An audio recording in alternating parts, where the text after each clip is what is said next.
అపోస్తలుడైన పౌలు భక్తుడు గలతీ సంఘానికి రాసిన పత్రిక 3వ అధ్యాయము 29వ వచనాన్ని మనం అందరం కలిసి చదువుకుందాం. మీరు క్రీస్తు సంబంధులైతే ఆ పక్షమందు అబ్రహాము యొక్క సంతానమై ఉండి వాగ్దాన ప్రకారము వారసులై ఉన్నారు. ఏమై ఉంటారు? అప్పుడు అబ్రహాము సంతానం అవుతారు. క్రీస్తు సంబంధులందరూ అబ్రహాము సంతానం అవుతారు. ఆయన యొక్క వాగ్దానానికి వారసులు కూడా అవుతారు. ఎవరు క్రీస్తు సంబంధులు, ఎవరు అబ్రహాము వారసులు అంటే యోహాను సువార్తలో యేసు ప్రభువు చెప్తారు. 8వ అధ్యాయము 39వ వచనములు ఏమని చెప్పారు? చదువుదాం. మీరు అబ్రహాము పిల్లలైతే ఏం చేస్తారు? మీరు అబ్రహాము ఏం క్రియలు చేసినాడు, ఏ వాగ్దానం పొందినాడు చెప్పండి. ఆదికాండము 17వ అధ్యాయము 7వ వచనంలో నాకును నీకును నీ తరువాత వారి తరములో నీ సంతతికి మధ్య నా నిబంధనను నిత్య నిబంధనగా స్థిరపరచెదను. అది వాగ్దానం. యేసు ప్రభు ఏదైనా నిబంధన చేశాడా? ఇది మీ కొరకు చిందింపబడుచున్న నిబంధన రక్తం. రక్త నిబంధన చేసినాడు. అబ్రహాముతో తండ్రి వాగ్దానం చేశాడు, అనగా నిబంధన చేశాడు. కుమారుడు మనతో నిబంధన చేశాడు. మరి నిబంధనలకు ముందు ఇంకొక నిబంధన ఉంది. ఆ నిబంధన ఏమైపోయింది?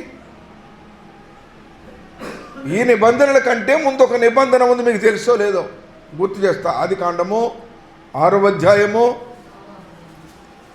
18వ వచనం.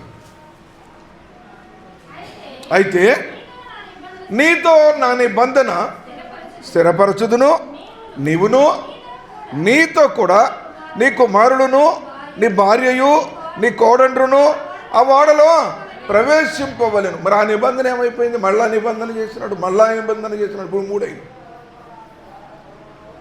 ఇప్పుడు మూడైన నోవాతో చేసిన నిబంధన ఏమైపోయింది? ఎందుకు మర్చిపోయాడు? ఎందుకు మానేశాడు? ఎందుకు డిస్కంటిన్యూ అయింది? ఇలాంటి ఎందుకు why it was not implemented? ఎందుకు వదిలేసినాడు? తెలుసా? తెలుసుకుందాం. ఆదికాండము 9వ అధ్యాయం 13వ వచనం. నా ధనుస్సును ఉంచుతుని. దేనికి? నాకును నీకును కాదు, జాగ్రత్త చదవాలి. నాకును భూమికిని. 17వ వచనం.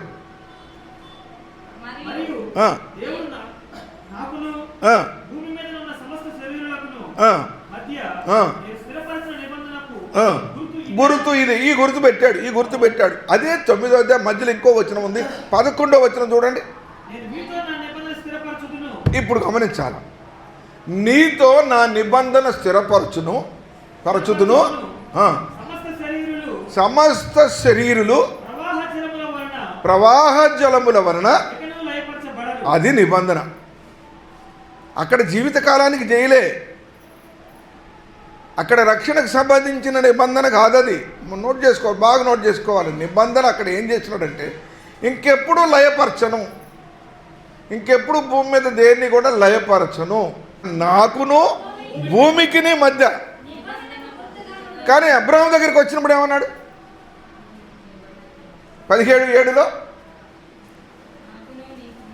నాకును నీకును నీ తర్వాత తరం వారికి నీ సంతతికి అమ్మా మధ్య నా నిబంధనను.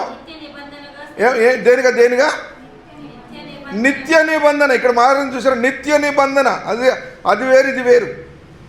ఇది ఎవర్ లాస్టింగ్ కవెనెంట్ అంటారు. నిత్య నిబంధన చేస్తున్నా. ఈ నిబంధన అబ్రహాముతో అయిపోదు. సృష్టి ఉన్నంత కాలం ఉండే నిబంధన చేస్తున్నా అన్నాడు.